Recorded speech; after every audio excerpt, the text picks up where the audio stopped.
everyone, welcome to the part 2 of chapter Kings and Chronicles, The Mughal Court.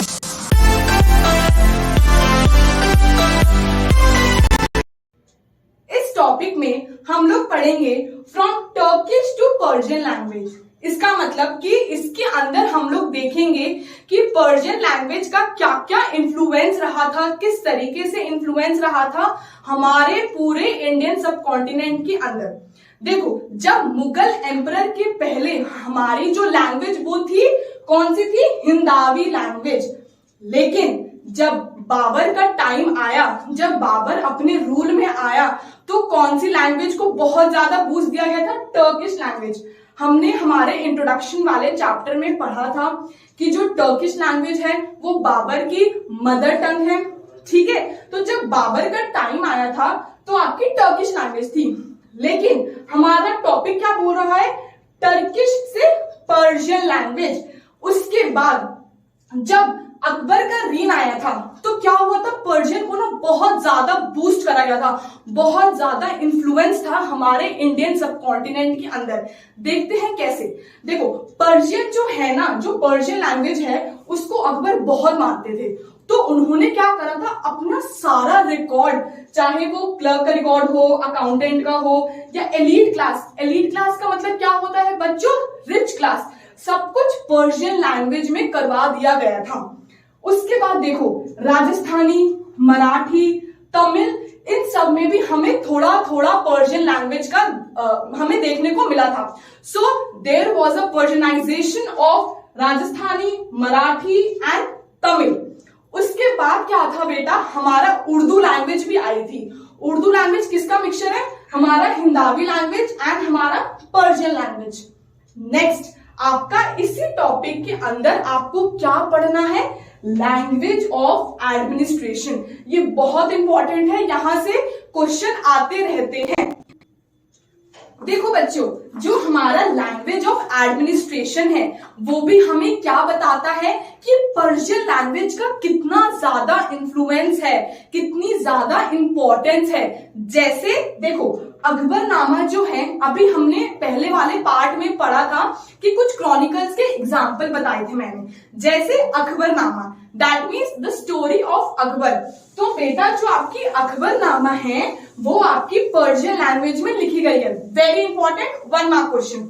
Next, Babar memoir. Memoir का मतलब क्या होता है बेटा? बायोग्राफी, ठीक है। फिर डॉक्यूमेंट, तो बाबर के ऊपर जितनी भी बायोग्राफी लिखी गई है, जो भी डॉक्यूमेंट्स हैं, उसको पहले टर्किश लैंग्वेज से पर्शियन लैंग्वेज में ट्रांसलेट करा गया है। वापस टर्किश लैंग्वेज से पर्शियन लैंग्वेज में ट्रांसलेट करा गया है। थर्ड, अभी मैंने आपको बताया था कि हमारे इंडियन सब कॉन्टिनेंट के अंदर पर्शियन लैंग्वेज का भी बहुत इन्फ्लुएंस था। जैसे मराठी लैंग्वेज में हमने देखा, तमिल लैंग्वेज में हमने देखा, और कौन सी में देखा? राजस्थानी में हमने देखा। वैसे ही बेटा आपका रामायणा एंड महाभारता में भी हमने पर्शियन लैंग्वेज की थोड़ी थोड़ी चीजें देखी। बहुत इंपॉर्टेंट है बेटा। देखो, महाभारत को आपको पर्शियन लैंग्वेज में क्या बोला गया है? रज्मनामा। महाभारत को पर्शियन लैंग्वेज में क्या बोला है? रज्मनामा। बहुत इंपॉर्टेंट है बेटा, बहुत ज्यादा प्रीवियस ईयर क्वेश्चन में ये वाला आ रखा है कि महाभारत को पर्शियन लैंग्वेज में क्या बोला गया है? रज्मनामा। नेक्स्ट पार्ट में हम लोग पढ़ेंगे कि आपका पूरा मैन्युस्क्रिप्ट के बारे में, किस तरीके से बनता था, क्या क्या होता था, तो ये सब पढ़ेंगे।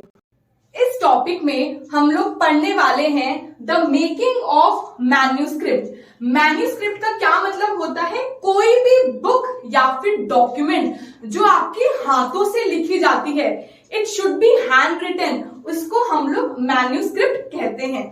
इसके अंदर हम लोग देखेंगे कि बुक्स किस तरीके से बनती थी एंड क्या क्या होता था। देखो, आपकी जो सबसे पहले जो बुक्स हैं वो आपकी कहां पर आती थी? किताब खाना में। कहां पे आती थी? किताब खाना में। इंग्लिश में उसको क्या बोला जाता है? स्क्रिप्टोरियम। क्या मतलब है? स्क्रिप्टोरियम उसको इंग्लिश में बोला जाता है, एंड हिंदी में किताब खाना। देखो, एक प्रोसेस होता था जिस तरीके से जो आपकी मैन्युस्क्रिप्ट है वो बनती थी। ये प्रीवियस ईयर बोर्ड एग्जाम में बहुत बार डायरेक्ट क्वेश्चन आता है कि मैन्युस्क्रिप्ट किस तरीके से बनता है, उसके ऊपर आपको पूरा समझाना होता है। देखो, सबसे पहले कौन आते हैं? Paper maker. पेपर मेकर सबसे क्या है? पहले वो पेपर बनाएंगे, ठीक है। उसके बाद क्या है, कैलीग्राफर। कैलीग्राफर कौन होता है, जो बहुत ही ब्यूटीफुल हैंडराइटिंग में उस पे लिखता है। Paper first paper maker, second calligrapher. Calligrapher क्या करेगा, जो पेपर है उस पे बहुत ही सुंदर तरीके से लिखेगा। थर्ड कौन है, गिल्डर। गिल्डर कौन होता है, आपका कैलीग्राफर हो गया। Next Gilder. गिल्डर क्या करेगा, जो पेजेस हैं जिसपे कैलीग्राफर ने लिखा है उसको बहुत इल्यूमिनेट करेगा, एम्बॉस्ड करेगा और सुंदर बनाने की कोशिश करेगा। Next painter. अभी हम लोग नेक्स्ट टॉपिक में पढ़ेंगे द पेंटेड इमेज, तो इसके अंदर आपको और समझ आएगा। फर्स्ट आपका पेपर मेकर, जो पेपर बनाता है।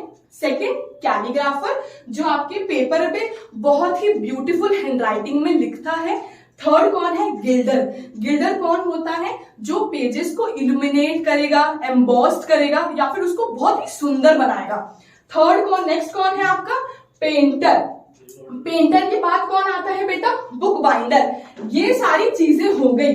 अब लास्ट में सारे पेजेस को लेके क्या कर देगा, उसको बाइंड कर देगा, उसको एक बुक बना देगा। इसके अंदर हमें बता रखा है बेटा, जो कैलीग्राफर है और जो पेंटर है इनको ना बहुत ही ज्यादा इंपॉर्टेंस दी गई है, इनको टाइटल्स प्रोवाइड करे गए हैं। ऑन द अदर हैंड जो आपका पेपर मेकर है एंड जो आपका बुक बाइंडर है उनको ना ही कोई टाइटल्स प्रोवाइड करे गए हैं, ना ही कोई इतनी मच इंपॉर्टेंस दी गई है। नेक्स्ट देखो, नस्तलिक बहुत ही इंपॉर्टेंट है बेटा, बहुत बार बोर्ड एग्जाम में आता है। नस्तलिक जो है वो अकबर की फेवरेट कैलीग्राफी है, ठीक है। इसको किस तरीके से बनाया जाता था, एक रीड लिया जाता था। रीड का मतलब क्या होता है, एक प्लांट लिया जाता है, उसको 5 से लेकर 10 मिलीमीटर में काट दिया जाता था एंड उसको सिहाई में डाल के, ठीक है, सिहाई में डाल के उसको लॉन्ग हॉरिजॉन्टल स्ट्रोक से लिखा जाता था। तो नस्तलिक जो है बेटा वो आपकी अकबर की फेवरेट कैलीग्राफी हुआ करती थी। वापस देख लेते हैं, फर्स्ट क्या है, सबसे पहले जो बुक्स है वो आपकी किताब खाना में आया करती थी, उसको इंग्लिश में हम क्या बोलते हैं, स्क्रिप्टोरियम। नेक्स्ट आपका पेपर मेकर, जो आपका पेपर बनाता है। नेक्स्ट आपका कैलीग्राफर, जो पेपर को बहुत सुंदर हैंडराइटिंग में लिखता है। थर्ड आपका गिल्डर, जो आपके पेजेस को इल्यूमिनेट करता है, बहुत ही सुंदर बनाता है, उसको एम्बॉस्ड करता है। नेक्स्ट पेंटर, जो उसके ऊपर बहुत ही सुंदर तरीके से पेंटिंग करता है। नेक्स्ट आपका बुक बाइंडिंग, और हमने इसमें और क्या पढ़ा कि कैलीग्राफर एंड पेंटर को टाइटल्स दिए जाते थे एंड बहुत ही ज्यादा इंपॉर्टेंस दी जाती थी। क्यों, क्योंकि इसमें बहुत ज्यादा मेहनत लगती है, कैलीग्राफी में बहुत टाइम लगता है एंड आपका पेंटिंग में भी बहुत टाइम लगता है, इसलिए। और वहीं पे अगर हम paper maker and book binder को देखो तो ना ही उनको कोई टाइटल्स दिए जाते थे, ना ही कोई इतनी ज्यादा इंपॉर्टेंस दी जाती थी। नेक्स्ट अकबर की favourite calligraphy, Nastaliq. Next topic में हम लोग पढ़ने वाले हैं द पेंटेड इमेज। तो ये था हमारा इस चैप्टर का पार्ट 2। पार्ट 3 देखने के लिए चैनल को सब्सक्राइब करें। Thank you.